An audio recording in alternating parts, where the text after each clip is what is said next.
Hello, everyone, and welcome to the first guest speaker event for this school year. Today's event will go from 2 p.m. to 3 p.m.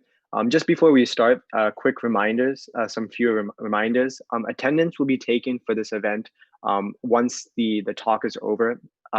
So we will make that announcement whenever that button that we talked about will be published underneath this video. So we'll make that announcement. And then also feel free to ask any questions to our guest speaker. During the presentation, you can just type up the questions and the form for that is underneath this video. So you can just type your questions and our speaker will answer them at the end of the talk. So without further ado, I'm going to let Sophia introduce our guest speaker for today. So today, Dr. Nikhlas Myhr will be speaking. He is the social media professor, and he's going to be helping you guys make yourselves presentable for college applications and future prospects through teaching you guys about online tools such as LinkedIn. So Dr. Myhr, you may start. Thank you, Sophia, and thank you for the whole chapter of Plano East NHS. I am honored to be invited, and also am very proud of you guys who are tuning in on a Saturday to better yourself, to take your next leaps forward in your career and life. And I will do whatever I can to share as much as possible with the limited time I have to make this worthwhile for you. Usually, when I teach at my university, I only have a target to teach people three things per class because that's all students can retain. Maybe you guys are ambitious enough so you can handle four. I hope you will all find at least one nugget that could be valuable to you, perhaps small pieces of advice, tactical advice, but it could also be something that I know some of my students have said years later was truly life changing because it changed the way that they saw the potential that they had.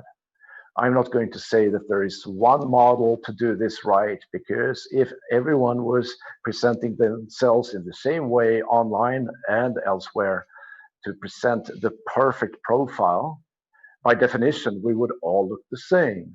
And that is a commodity, a commoditized market, as we call it when I teach marketing, which means that everyone sells the same good, and everything you can compete on then is price. You don't really want to compete on price unless you're Walmart or IKEA, my Swedish native uh, country. You want to compete on standing out, being different, being you. And I'm going to share some advice where you can use some best practices for inspiration, perhaps. Use the bits and pieces that fit you and your personality and your background and aspirations. And then you take the leaps that make sense for you to actually explore your potential. Before I even talk about any tactical advice within LinkedIn or any other platform, the first thing I wanted to share is a little bit of mindset, and a mindset about what is a personal brand. Some people get allergic reactions when they hear the term because they associate that very distinctly with one particular YouTuber that does a particular makeup show or music show or whatever it is. You can look at this personal branding term whatever way you look, but as long as you walk around with a name attached to you, you have a personal brand. What is a personal brand? Well, it goes back to fundamentals of marketing that I teach, which is a brand is what people say about you when you're not around. One mindset problem is that people think too much about what am I going to say about me. Just like a marketer prints up brochures and advertisements, we don't listen to that nearly as much as what other people, independent people, say about that person or that brand when you're not around. How do you change that? That's actually much more difficult. How do you change what people say when you're not there to control it and know who's talking to you? But just rest assured that people will be talking about you when you're not around, regardless of whether you like the term personal branding or not. You can call it online reputation. You can call it reputation. Just like those of you that have a sibling with the same unusual last name, when you got to your class in high school, people were saying, oh, you're a sibling of that and that person. And they already, the teacher might already have a preconceived notion about who you are, what you're capable of, fairly or unfairly. Sometimes we're affiliated with different things that can help build a brand because we're affiliated with certain friends, certain schools, certain interests, certain organizations that over time can help enhance your brand. Perhaps people might start thinking things about you based on what you are engaged in, such as this Plano East National Honor Society. People may make assumptions about you because you were part of it, and people may actually applaud you for it. I do. I am impressed already by you. I haven't met you yet. I hope we can stay connected even after this session. But if you're looking at changing what other people say about you, the best way of doing that is to build relationships. Build relationships with people, build a network of people that can benefit you over life, not just for the next job. But when I go back to mindset, when people look at social networks and see, oh, how can I get the benefit out of a social platform such as LinkedIn or any of the others?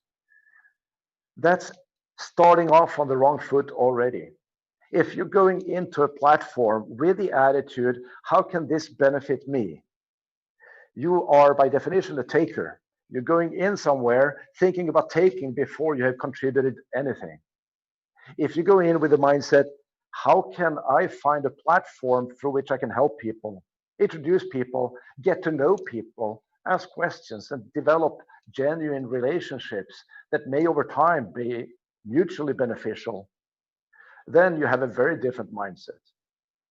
Since I became an American citizen too, I actually studied some presidential history, and there was a president who said, don't think of what your social network can do for you. Think about what you can do for your social network. Well, if you study presidential history, you know there was almost the correct quote, but that is the mindset that I encourage you to consider. That doesn't only go online, of course. Some of these things will benefit you if you do that in the so-called real world. You grew up in a generation when the so-called real world, or the offline non-digital world or analog world, was distinctly different than the online world. I am of a generation where many of my peers think that way. They separate the two, online versus offline, and they even think that you can have a different life online than offline. Clearly, some do, often anonymously online, or maybe even several alter egos. But when you talk about online and offline for professional purposes, always keep in mind that what you do online and offline doesn't always matter. Your reputation is platform agnostic. Your reputation is basically looking at how do you show up? What do you commit to? What do you deliver? Do you deliver on your promises, or are you basically coming in as a taker that basically tries to always ask for favors? I'm not saying you should be nervous about asking for favors, especially not if you have built up a relationship with somebody. But the best way to get favors to you is to stay connected with people regularly and not only call your relative or distant relative or a former boss when you need a favor. Stay connected also during times when you have no specific ask. Pick up the phone, I know is uncomfortable for your generation, but that's actually quite a practical tool. Zoom with somebody, just touch base, at least email or stay connected via LinkedIn. Because if you're looking at the platforms such as LinkedIn, it is a wonderful tool if you come in with the right mindset, like I mentioned. The biggest problem I see amongst my students when they come into LinkedIn is that taking mindset that I try to reset all from the get-go. The second problem on LinkedIn is that a lot of students find that they basically very quickly see that, this is just a job platform where I post my resume on my limited experiences and hope that people will hire me. Yes, setting up a profile with the experiences you have is important. I actually encourage students to take some time to get a nice profile picture, set up a heading and a bio, who you are, what you want to do, etc. Do it properly, but see that as the beginning of your LinkedIn presence, not as the end. If you just see that as putting it up there, as then magic is going to happen. If you build it, they will come. Then you're likely not going to have much happen for you. The problem is that looking at LinkedIn when you're used to other social networks, the second problem is often that young students in college, and you even more perhaps, come into LinkedIn and see this is an adult playground. This is a place where you should be professional, where you should show up in a button-up tie or dress and just show up very strict and professional. I cannot have fun here. And the consequence of that is twofold. You may show up almost overly stiff, and B, you're unlikely to log in there unless you must, and you'd rather hang out on Snapchat or TikTok. That's where you can have fun. That's where you can be yourself, where you can meet your friends and enjoy yourself. These tools can be addictive and they can attract your attention. I encourage you to try to look at a platform like LinkedIn a little bit more broadly, by which you can actually see, could I even have some fun on LinkedIn? Doesn't necessarily mean that you show up in a beach picture or having too much fun, but you can at least show some personality, much more so than young people actually expect. There was a student at my university, Chapman University, who consulted me recently because he found it difficult to get a job 1 year out, or he wanted to change job. And he asked for some advice about his profile. And the first reaction I had was that, come on, you're trying way too hard to look 35. He had one of these really buttoned up suits, double buttoned and thick tie, and he was stretching himself, and he looked like he was like on basically a partner, tried to look like he was a partner of a law firm or a consulting firm. We all know how those professional pictures look like. I said, there's two problems with this. A, people see that you're 20. Even I can see that. Well, I knew that already. And B, it's not what they're looking for anyway. If they are to hire you for a job, they're not going to hire you for a senior position off the bat. And you might as well look like you are. Maybe you don't have beach wear, maybe you don't have casual wear, but you don't have to overdo it either. So what I'm saying is that it may even turn out to be unprofessional to try to become too professional. Professional in your book might have a stereotypical view of what professional implies. Yes, I think a professional photograph makes sense on LinkedIn, but then I mean a professionally captured picture where a photographer that knows his or her craft knows how to capture the personality, the genuine personality, the eyes, the smile in the person's element. It doesn't mean stiff. A professional photographer can capture you at those moments. You probably have a photography club at your school. Find somebody there. You might have to pay, but you might actually get away with having it cheaply done. Ask for people capturing you in an environment that doesn't have to be super stiff, and find different variations. And by all means, get rid of that cropped picture from a party where you can see that you used Photoshop to basically remove somebody else's head from the picture. Get a picture of you proper. Second piece of advice on LinkedIn when it comes to the more tactical elements is look at how you describe yourself as if you were somebody else. Ask somebody else to log into LinkedIn and search for you and see what shows up.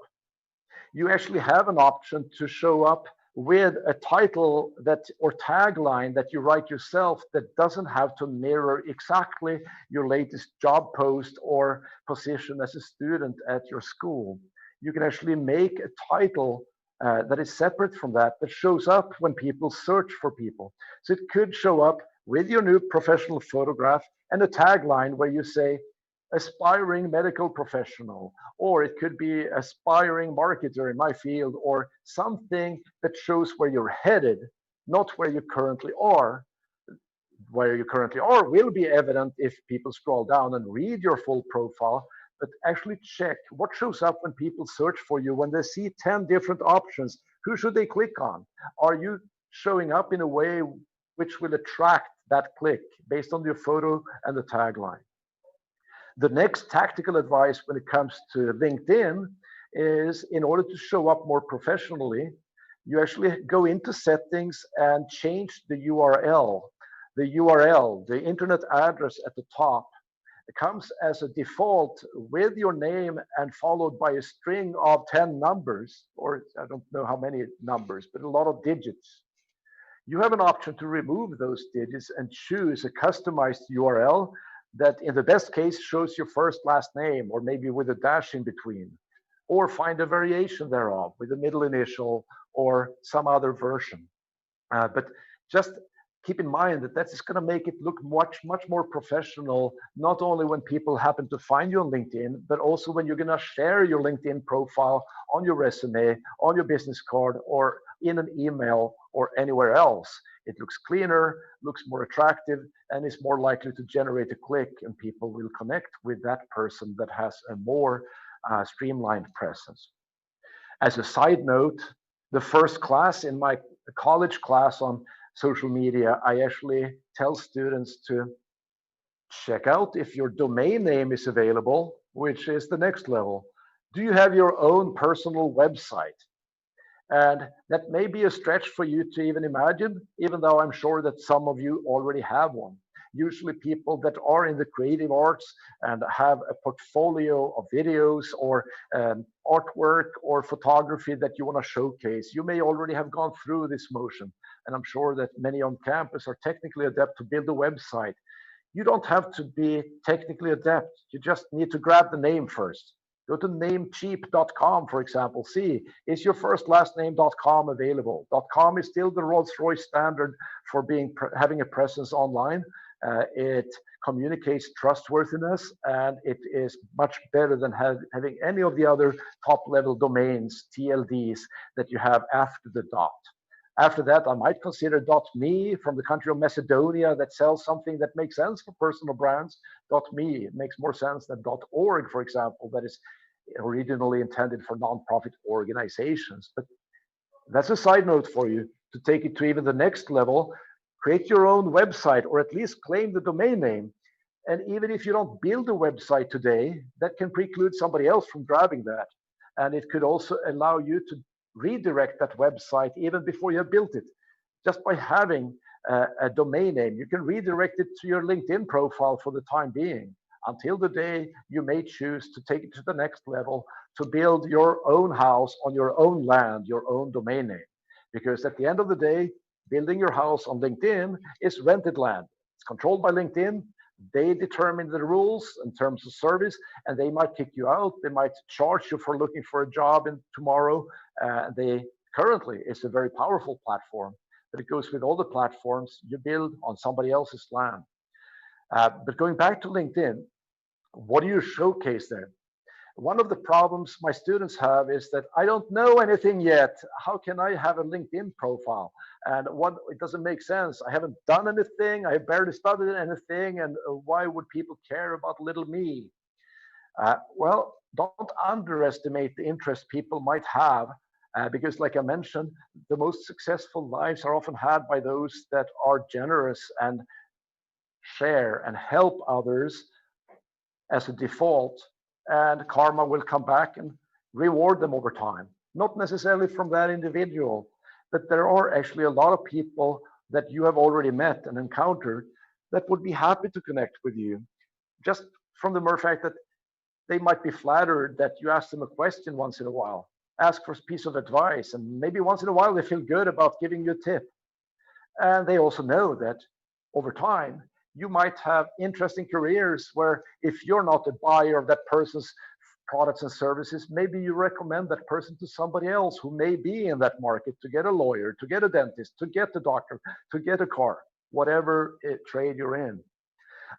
So don't be shy to create a profile, even if you don't have many summer jobs or internships or jobs to showcase yet. And showcase what you have. It doesn't have to look fancier than serving like a waiter at the coffee shop, because that showcases that you're a go-getter, you do things, you actually learn about customer service, you learn about getting feedback from customers, you learn about just interacting with people in a professional setting. And once you build up your resume, underneath each of those jobs that you may have or schooling that you may have, like, try to elaborate a little bit about what you did once you were there. Not just the title you're going for, like a high school diploma, also the activities you were engaged in, maybe some of the unusual things you did that showcases some personality, like something that nobody else did. That you can, of course, showcase things like this organization that you were involved in or learned from, but you can also do something that makes you different, that makes you stand out a little bit. Like, think creatively. What would you do? Like when I started college, engineering school in Sweden, I got one of these initiation challenges from the senior students. They said, Nicholas, do whatever you want to do as long as you end up on the front page of a daily newspaper. And I was going, okay, that would be easy if I did something criminal, but I want to go to school. I don't want to sit in prison. So I had to think a little bit harder until I found if I break a world record, the local newspaper might write about it. Oh, brilliant idea, Nicholas. But what world record can I really beat? I used to compete in alpine skiing, but not at Olympic level. And well, I'm not really going to win a gold medal in any sport. Or what else? What can I beat? I cannot jump higher than the world record. I cannot jump longer. I cannot run faster than the world record. Okay, then we come to a situation where you have to find something that is a little bit odd, perhaps. Some people might think it's weird. In high school, people are very quick to be judgmental against people that are weird. But years later, you're going to look back at the weird people as the people you remember might laugh, remember joyfully, might actually be happy to reconnect with. At least they had a personality. It took some guts to be weird. Some people are not aware of them being weird, but anyway, weirdness, it could be a winning trump card that you actually can use in order to stand out. In my case, the world record that I managed to break, I actually went to the Guinness World Book of Records, and I had to turn many pages before there was even a single record that was remotely breakable by me, and I broke it. I went to McDonald's and borrowed some straws and used some tape, spliced up the straws and taped them together until I had a straw that was 15 feet long. And on the city square in southern Sweden, I said, world record attempt, come everybody, come and look. And I had the local newspaper with a photographer and a journalist. And I broke the record. I drank a full soft drink from the world's longest straw. A record that since has been broken many times over, but at least for a time I had it. And you just have to think, you can always stand out if you try hard enough. If you do something that nobody else is doing, at least this becomes a story you can talk about. When you look for jobs, they are often looking for two things. They're looking, are you fulfilling the minimum requirements for this job? And if you do that, you might end up on a short list. Same thing for college. Are you fulfilling the minimum requirements to show up to be a candidate for this school? And they have different screening criteria. Then you might end up on a short list or even a long short list. And then a separate process often ensues where somebody is tasked with looking at what was screened out, maybe by a different person, and today often by a bot. You will encounter that you look for jobs that your resume is going to be screened by a computer, not by a human, to actually allow them to focus their human engagement on the ones that have fulfilled the threshold, and then they look in more depth to know if this is the right candidate. If somebody looking at 10 candidates for college or a job that they know have all fulfilled the minimum criteria in terms of qualifications, they often look at very different criteria that time around. Instead of looking at GPAs or test scores or whatever it is, they go into a different realm, looking at personality, looking at personality traits such as generosity, helpfulness. Is this somebody I would like to hang out with? In the corporate world, they look at the flight test. Is this somebody that I would like to have as a colleague and fly across the continent with in the seat next to me in economy class or even business class? And is this somebody I'd like to have around and hang out with? Very different criteria than the first set of criteria. In your shoes, you have to worry about both. You obviously have to worry about the minimum criteria for the things you set out to do. Otherwise, you will not even be part of the second round. But don't stop there, because that may only make you look like you have fulfilled minimum criteria and nothing else. Also think about how you can show up with some personality. Are you standing out in some regard? One challenge that high school students and college students have is that they don't know what to specialize in. And it's almost inflationary that today the pressure grows on young people to specialize and commit to a career path at a much earlier stage than in the past. People feel stressed out about this because they don't know what is it that we're going, what do I want to do when I grow up? Do I really have to determine that in the sandbox, or middle school, or high school, or college? Everyone is different in this regard. And I personally am jealous of classmates I had that at already age 10 in Sweden said, I'm going to be a medical doctor. And they knew that, and they actually became that. It was, life was so much easier if you're set up that way. I had that as an option. I was close to going for that in college, but decided to go elsewhere. If you have decided what you want to do, by all means, go for it and see what is it that you should think about to be successful in that field or path, or whether you start out by going to a particular college. Try to look at what you want to do after that college. Will it lead me towards that path that you already have predetermined? If so, if you're amongst the lucky ones who know what you want to do, one of the first things you should do on LinkedIn is, after you set up that profile, don't stop there, but look at, do I know somebody who is currently doing what I want to do, but is 5 years ahead of me? Maybe 10 years ahead of me, but often the ones that are 3, 4, 5 years ahead of you are more approachable and perhaps relatable to you because they recently went through the same process as you did, may have more current advice in terms of how to be successful along that path. You can even go to LinkedIn and see, is there somebody working in that particular field, if you search by title or industry, in that location you want to work, perhaps you can put in a filter for that too.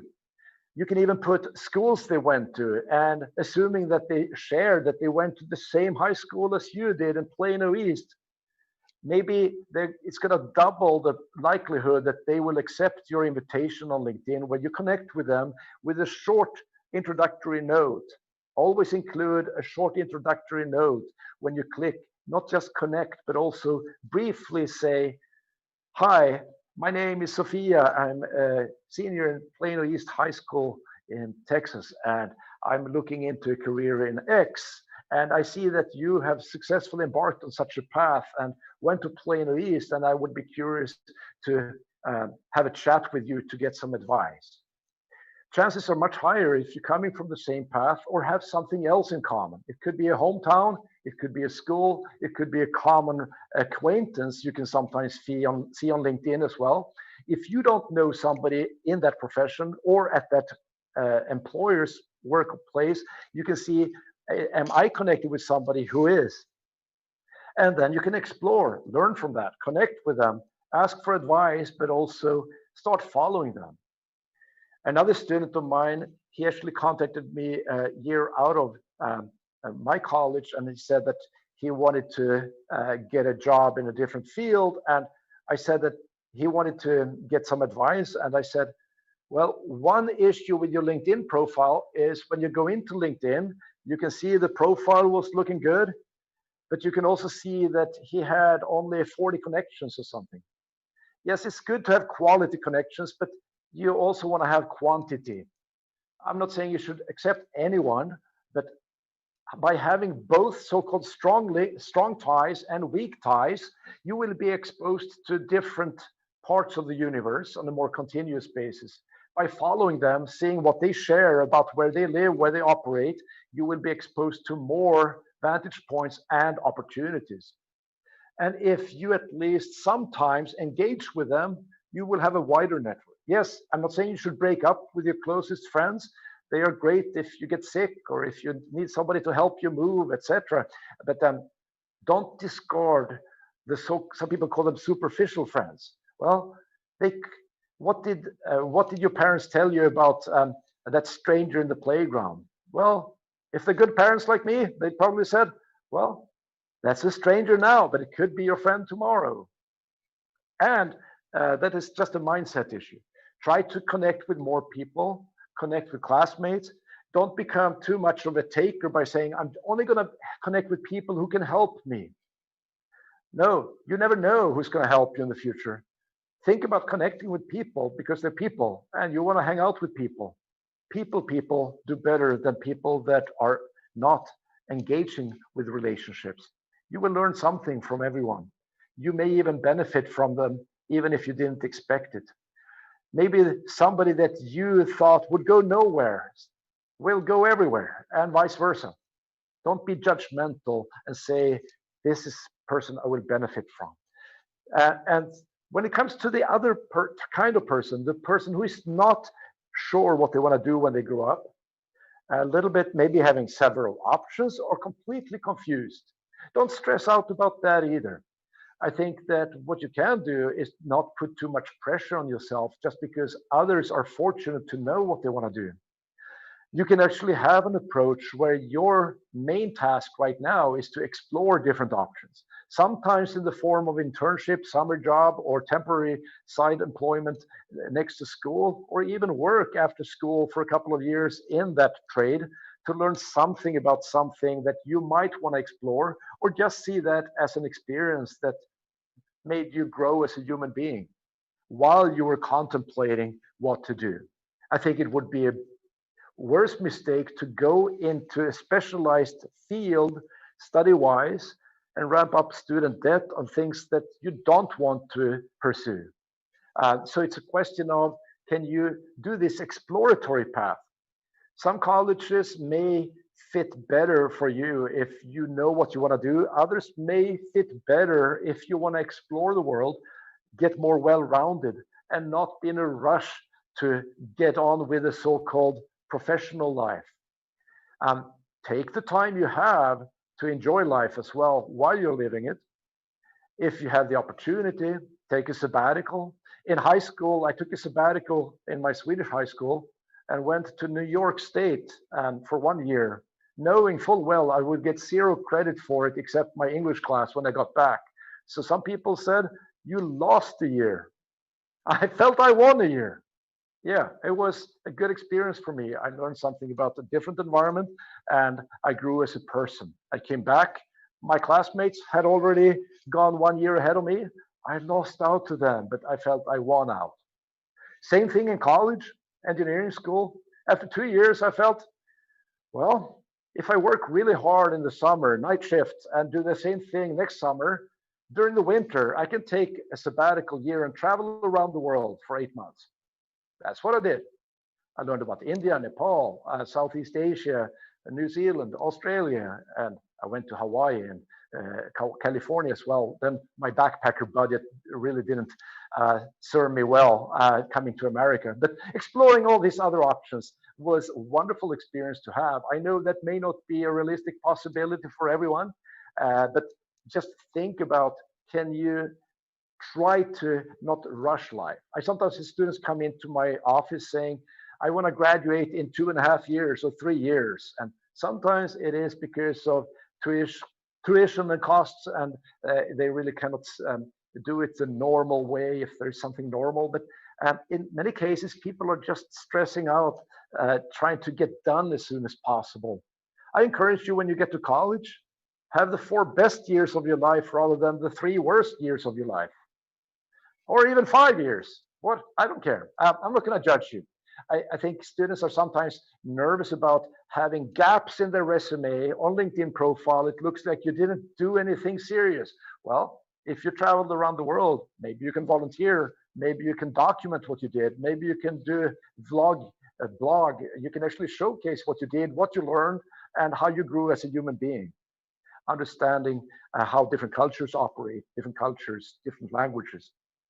So when it comes to the people that are exploring different options, yes, you can explore and jump across different options, and I think it's an option if you don't know how to specialize. I actually was one of those. So in engineering school, I actually had a funny major. I majored in engineering and management. It was a double major. I couldn't decide if I wanted to go to business school or engineering school. So I found a line of study that was actually set up to combine the two. And some people would say you become a jack of all trades, master of none.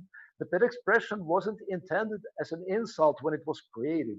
The original quote is, he or she is a jack of all trades, master of none, but good at some. This is actually a compliment. Somebody who can do a lot of things quite well, maybe not world class in any individual one, but I actually developed this line when I looked for jobs after college. I was actually realizing I was multi-talented, I believed, and multi-interested, and wanted to pursue exploration in different areas. So during job talks, when people asked me the mandatory question, what do you consider your biggest strength? I said, I consider myself a generalist.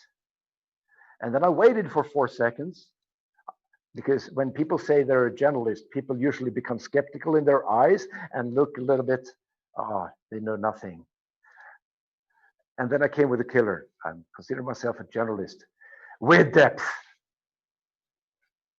And then it's good to back it up with at least an example of 2 areas like engineering and management, some subspecialty in each, because the future can be had not only by the specialists, but also by generalists who can link different areas, who can actually explore how can you work as a liaison between business and engineering, how can you explore linkages between country, culture, expertise, and a technical field. Can you be the one introducing the technology to Japan? Can you be the person that actually bridges 2 different technologies together? You may not be the world's foremost expert in any of the technologies, but you know enough to be dangerous enough to be able to speak to the true experts in the area, so you can make sense of how does that fit with something else. I think there's a huge opportunity for that path as well. It may be confusing if you really want to feel safe to know what you're going to do, but keep in mind that world is changing, the environment is changing, technology is changing, social trends are changing. So even if you now know exactly what you want to do, that path may no longer be available. So you almost have to have a backup option by pursuing more than one narrow path. Your field might be replaced by artificial intelligence. Your field, your narrow field that you said was the only thing you're going to do for life. So I encourage you to explore not knowing only the specialty, but also how can this thing be used? How can it be applied? Because there will always be human beings involved in at least hiring the bots, knowing when to deploy them, for what purpose, and see how they fit into a bigger scheme of things. So how do you showcase that on LinkedIn? Well, one thing you can do is actually go to skills area and get people to actually endorse your skill in different areas.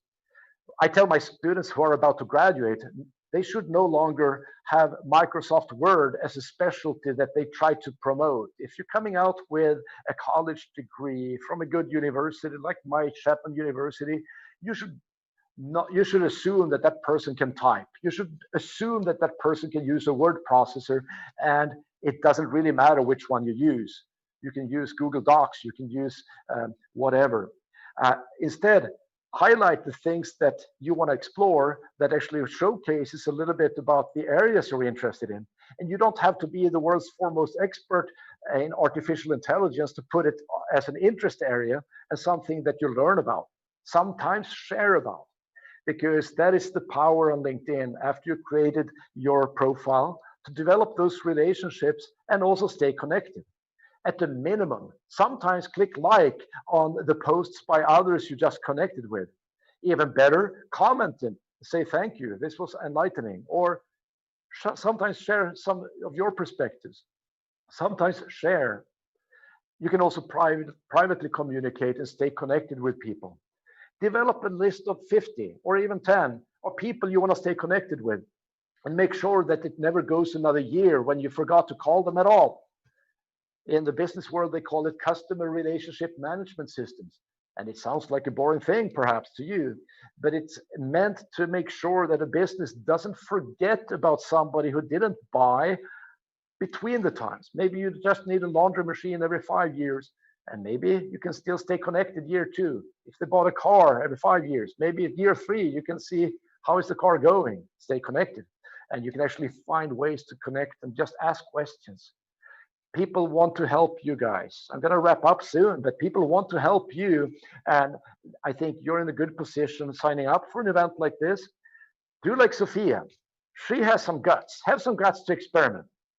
She actually went to a website called espeakers.com where professional speakers post their profiles in the hopes of getting speaking engagements for thousands of dollars.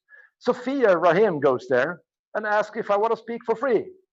And because I admire her guts, I don't think I would have done the same thing in a similar situation at your age.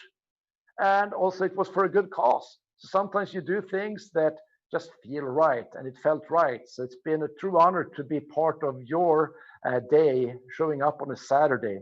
So I'm going to transition to Jada to actually entertain some questions that may have come in. I could speak for days, as you can probably tell, but I hope that we can stay connected. You can, if you saw the invitation and find me on LinkedIn, please connect and say hi.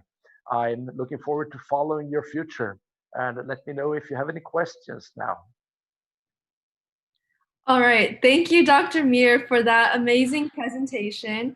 At this moment, the attendance button for this live event is now open on the portal. Make sure to click this button to receive 1 credit for attending this event. This button will be open for about 5 to 10 minutes. At this moment, Dr. Myhr will be taking any questions you've had during the presentation, and you can also submit questions right now as well.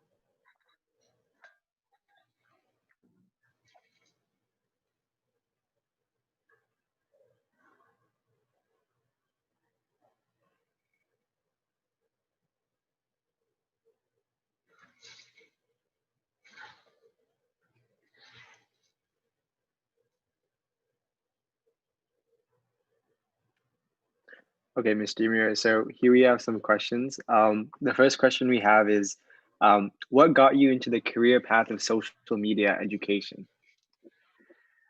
That's a good question. I think that the brief story is that I have been a social person through life, more extrovert than the average person. So I've always been keen to stay connected, not only to recent friends, but also old friends. So secondly, I've always been interested in technology and gadgets and wanted to test the latest and greatest, sometimes in the vain hope, thinking that I would look cool with the latest gadget, but often based on pure curiosity. How can this tool be used? What can it do to improve my life? And so when those two aspects actually converged in the form of social media, a platform that uses technology to allow you to connect with people, I thought it was hand in glove for me personally. Combine that with my path of being a marketing professor, it was an opportunity to find something that was of relevance, not just to me personally, because I strongly felt that this was something that marketers should use as well, to find new customers, to take care of existing customers, and get them to know, like, and trust you even more, so they come back and spread good word of mouth to others because you serve them well. So that was basically what pulled me into social media, and I've experimented with that now for more than a decade and see what platforms make sense, not just LinkedIn, but which ones make sense for what context, for what businesses, etc.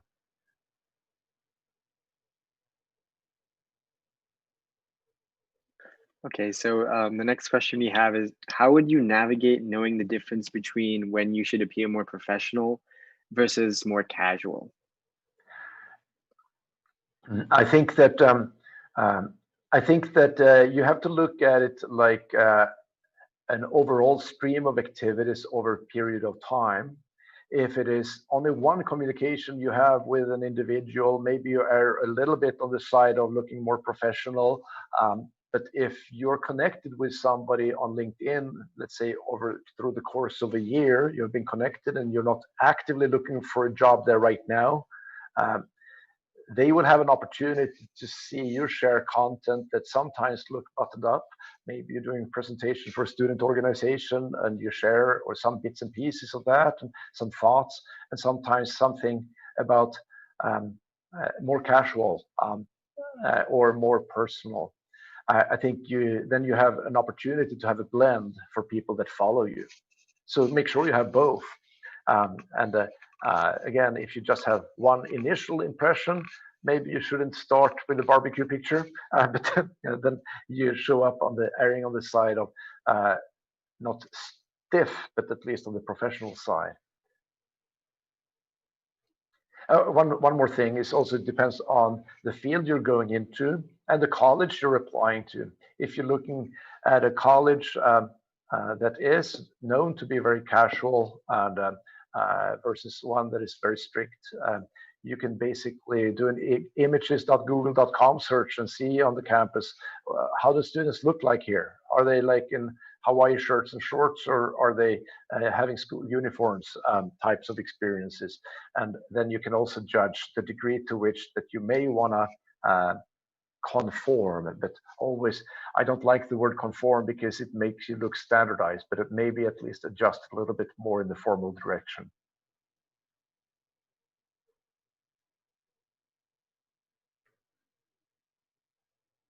Okay, the next question we have is it stronger to be a specialist or a generalist?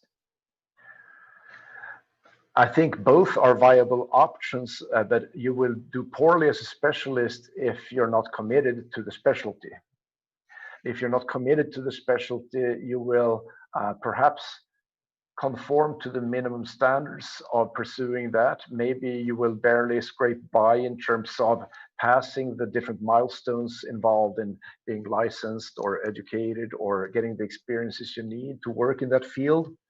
But if you're not doing it because you really want to, you will never take an opportunity in your free time to go deeper because you enjoy it, because you love it. You will not go to the websites and blogs and YouTube videos to actually pursue a passion. You will do it because your parents told you to floss your teeth. Then you will not do a specialty well. Then you might be doing better exploring multiple specialties, sometimes abandoning one of them when you realize it was the wrong one. But if you have a three-legged stool, you will basically have more legs to stand on, or four-legged stool. And then maybe over time you add a new one. Given that the world is changing, you may see, like in my case, I didn't know that social media was a specialty I would have when I went to school because it didn't exist. But like I explained, it was a convergence of events in the world that actually resulted in this becoming abundantly clear that based on my background and interests and pursuits, this made perfect sense for me because I'd explored different things. So I think that's a way to look at it. A generalist could do extremely well if you're just not getting nervous by falling behind a specialist. Yes, again, a specialist might do very well in their field, but do you really want to go for something that you're not sure you want to go for? And you have more doors open. If you're a generalist, you will not close doors. You will perhaps close the deep specialist door for a while, but you can dive deeper also later. Remember that you guys are ridiculously young. You can actually go to med school at 30 as well. You don't have to do it now or very short. You can actually dive deeper later when you have a more developed general sense of the world and what you're passionate about. And once you decide to go for something, yes, you can teach old dogs to sit. It's possible. We have an old dog who doesn't always do what we want. But anyway, that's sort of my belief. I think a very good question that a lot of us have is, at what age would you recommend that we start at LinkedIn, knowing that a lot of us are, still 15, 16, 17, 18? Actually, I have a daughter who's 16 and a son who's 18. My son just began as a freshman at my university, Chapman University, unfortunately online only to begin with, but going to campus in some form soon. And my daughter, she's a senior in high school. And I think that she's too busy with her 1,400-day streak on Snapchat to even worry about this and think this is dad's thing. And maybe in a couple of years, I'll get her on board. But I had a conversation with my son as late as last week when he said he's going for a computer science major. Maybe one day he wanted to work like for a company like Google or something. And my wife said, don't you have any former students working at Google? And at dinner table, since they asked, I'm allowed to bring up my phone. It took me a minute to see, search for Google, LinkedIn.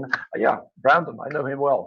He's working for Google in Seattle. I'll be happy to introduce you to him, Sebastian. But the problem is you don't have a LinkedIn profile. And I think you got the message. I think that is the time to enter. I think you will be earlier than most if you do it as a freshman in college. You doing it in high school, you will definitely be earlier than most. But again, if you go in with this humble attitude, you definitely can start it now, because you already have relatives and friends and former internship managers or job managers that you can connect with, classmates that also have started an account. And also that allows you to start connecting with people that are a few years ahead of you. Maybe already the college you want to pursue, that went to your high school, that you connect with on LinkedIn. Maybe they're not on LinkedIn, but maybe they are. And that's a way to stand out as well. So I think it's, again, you might have a thin profile of experiences, but don't go in with the mindset to impress people. Go in with the mindset of connecting with people, building relationships, ask questions, show humility, and maybe out of the goodness of their heart, they want to talk to you for a bit. And maybe in the future, you can help them. Okay. A next question that we have is, to what extent should we share our achievements on our resume or on LinkedIn? Are there ever situations where an achievement, although related to our end goal or career, is too trivial to put online? I think that if you're looking at your bragging habits, I think that bragging about your achievements is something that has been a journey for myself, because I come from a culture in Sweden which is similar in this regard to the one of Japan, for example, if some of you have that heritage. Is that it's called the tall poppy syndrome. You should not try to stand out because your head will get chopped off. And don't try to pretend that you're more important than somebody else. Who do you think you are? Are you bragging about yourself? That being said, even people in Sweden and Japan would love the fact that people recognize good things you did and tap you on the shoulder for it, but they don't necessarily like you shouting it out. Still, on social media, the beautiful thing about that is you're not really shouting it directly into one person's mouth, because if you put it on your profile, it's voluntary to connect with you. If somebody chooses to connect with you or accept your connection request, that was optional. It wasn't forced upon them. It wasn't somebody throwing some braggadocious claim in their face, but they chose to connect with you. They chose to scroll down to see what this person has done. And then it's basically something they can be exposed to. I don't think you should be erring on the side of being too cautious. But what I could add is that sometimes when I compare Swedish or European style of resumes on LinkedIn and American ones, is that in America, more often you see that people claim credit for changes, like in companies and jobs. I implemented a project that resulted in $1 million savings, or I did this, I led this. Whereas in Europe, you often see, I was honored to be part of a team that contributed to the furthering of a cause, or something that actually talked more in terms of collaborative team spirit terms. I think that could also work in America, depending on the field you're going for. And I think your generation is also more aware about making an impact, not just for yourself, but on people around you. And not just checking out that you did some recommended minimum volunteer hours, but you actually took some own initiatives that you did, helping out somebody that actually wasn't necessarily a formal activity, but still was important to you. Mention it by all means. Okay, and the final question that we have is, how do you deal with the pressure of resume building on LinkedIn and college applications and things around that? I think that one of them is to think about, don't put too much pressure on yourself in terms of thinking that this has to be like the biggest fork in the road of your life. You will, of course, it could have an impact on your life, where you go to college, what you apply for, etc., and who you meet there, etc. But if you put too much pressure on yourself that this is going to be super important, it could be paralyzing. Keep in mind that you're going to have many forks in the road in your life. What you do after college, what you do during college, and what you do work-wise, what do you pursue, where do you live, who do you marry, etc.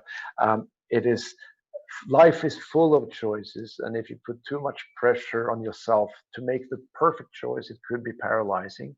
I think you sometimes should go with some logic, list the pros and cons of different alternatives, but also go with your heart and gut feel. That will get better over time. I actually found that I developed my gut feel, so I'm more quickly can make some decisions, like saying yes to Sophia, or it just felt right based on some small criteria. When I pretty late finally met the right woman, it took me only 35 days to propose, and now we're happily married since 20 years. So sometimes you have to trust your gut and go with the flow, but you don't have to make all decisions when you're 17 or 18.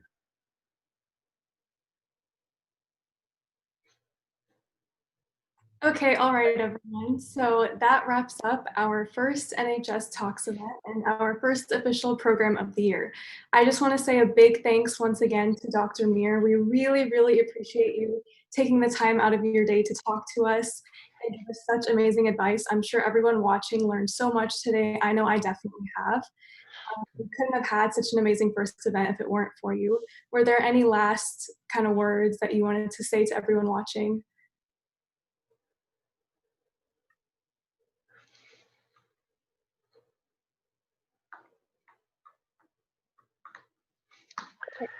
All right. Go ahead. Yeah, I just put the link to my website. tsmp.me is the socialmediaprofessor.com. You will be redirected there if anyone wants to connect, or if they search my name on LinkedIn, you can connect there as well, of course. Thank you so much for the invitation, and good luck, everyone. And also, if you make the wrong decision, guess what? It's legal to change your mind. All right. Don't stress out. Have fun and build relationships. So thank you to all of you that showed up to this event today and are watching the live stream right now. If you have any questions after this, please contact us and we'll be happy to answer them. So thank you once again for attending, and we'll see you at our next program. Bye.